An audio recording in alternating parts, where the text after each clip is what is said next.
Falaremos sobre as doenças mais comuns no idoso. Dentre as principais doenças crônicas que afetam os idosos, temos a diabetes, os transtornos mentais, a hipertensão e doenças cardiovasculares. Como doença coronariana, o acidente vascular encefálico, entre outras. A diabetes mellitus é uma síndrome de etiologia múltipla, decorrente da falta de insulina e ou da incapacidade de a insulina exercer adequadamente os seus efeitos. A classificação inclui duas classes clínicas principais: a diabetes mellitus tipo 1 e a diabetes mellitus tipo 2. A diabetes caracteriza-se por hiperglicemia crônica, com os distúrbios do metabolismo dos carboidratos, lipídios e proteínas.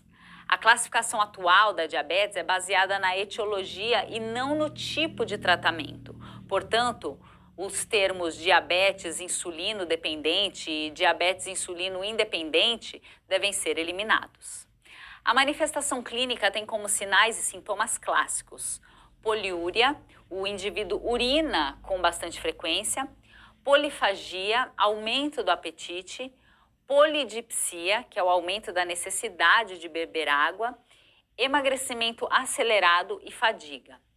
O tratamento da diabetes baseia-se na manutenção do controle metabólico e compreende as terapias não medicamentosa e medicamentosa.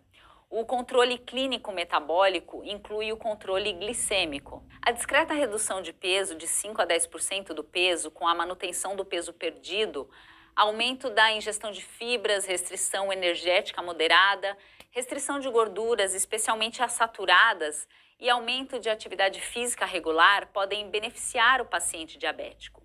O governo do estado de São Paulo, em março de 2001, promulgou a Lei 10.782, a qual definiu as diretrizes para uma política de prevenção e atenção integral à saúde da pessoa com diabetes.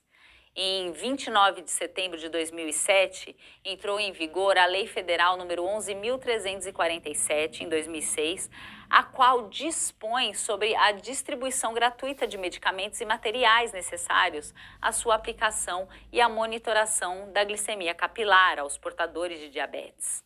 Vamos agora falar sobre os transtornos psiquiátricos.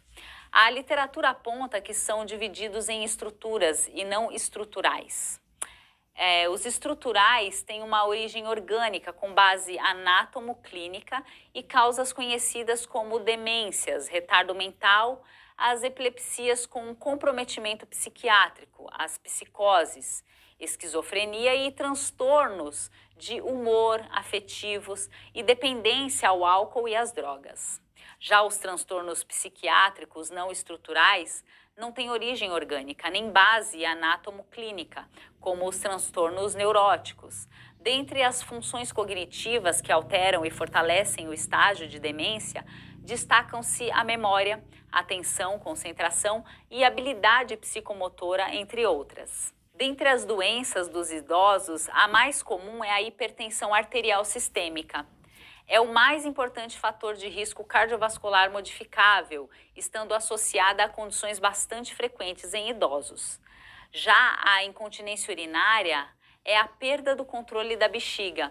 Pode ser definida, portanto, como perda incontrolável de urina em qualquer momento. Embora o envelhecimento não seja a causa da incontinência, as mudanças no trato urinário facilitam a instalação desse sintoma.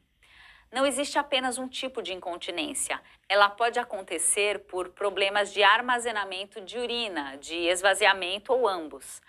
A incontinência de esforço é a perda involuntária de urina que ocorre quando a pessoa tosse, espirra, gargalha, carrega peso ou faz atividades físicas que aumentam a pressão da barriga. Na incontinência de urgência, consegue-se reter a urina o tempo suficiente de chegar ao banheiro. Há um grande e repentino impulso para urinar, seguido por perda involuntária de urina.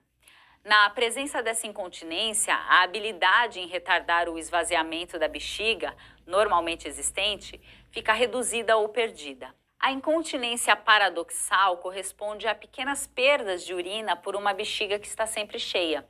O tratamento depende da causa, mas sempre deve ocorrer para evitar sérias complicações. A incontinência tem importante impacto em sua qualidade de vida. Entre eles destacam-se perda de autocontrole, falta de concentração em outras coisas, necessidade de estar sempre próximo a um banheiro, limitação da vida social, diminuição da autoestima, isolamento, receio de que outras pessoas percebam, alteração na libido e na vida sexual. Como conviver com a incontinência urinária? Primeiro, é necessário entender que a incontinência é um problema que deve ser diagnosticado e tratado. Durante o tratamento, a pessoa pode adotar algumas medidas para evitar situações constrangedoras. Usar absorventes ou fraldas para grandes perdas durante a noite ou para pessoas com maior dificuldade em se movimentar. Existem no mercado absorventes próprios para uso masculino. No caso dos homens, utilizar dispositivos externos, parecidos com camisinha. Eles podem ser adaptados a um coletor e fixados à perna do idoso. Outras estratégias incluem monitorar a ingestão de líquidos e planejar as idas ao banheiro. Utilizar roupas confortáveis e fáceis de vestir e despir. Barras de apoio ao lado do vaso sanitário e a elevação deste auxiliam mulheres mais idosas a utilizá-lo com maior segurança. Aumentar a ingestão de líquidos para diminuir o odor da urina. Quando está mais concentrada, a urina cheira forte.